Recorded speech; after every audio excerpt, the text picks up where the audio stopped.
If you're suffering in pain, one of the most common questions is, should I just rest? Should I just stop moving in order to help heal the problem? Most of the time, the answer is no. We always want to encourage as much pain-free movement as possible, because the last thing that we want is to create avoidance behaviors. The more that we avoid moving in a certain way, the more the brain is going to stop us from being able to go there in the future. So if I wake up one morning and I've got a little bit of a stiff neck and it hurts to turn to the right, then perhaps yes, I don't want to turn my head to the right because I'm going to aggravate the pain. But we still want to encourage as much movement of that general area as possible, because in the brain we have a map of, let's say, our neck, and we want to keep that map updated.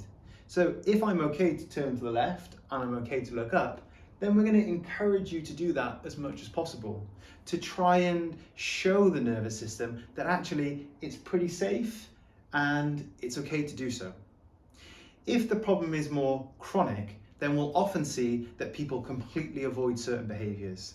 When it comes to low back pain, we'll often see people completely avoid activities like bending forwards, and they'll start to just keep a completely rigid spine when they move.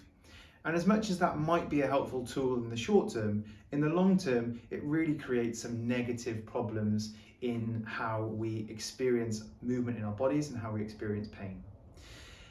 It's okay to push a little bit into discomfort, because otherwise you're never going to understand what you can and can't do. But as a guide, we never want to feel more than a 2 or 3 out of pain discomfort when trying to experience a new movement.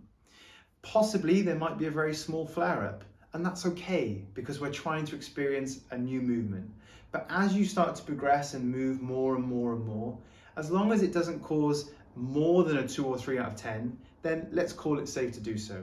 So if you've been in pain for a long time, we want to encourage you to do more on a very gradual level, gradually expose you to new movements more and more and more, because otherwise you're simply never going to get there.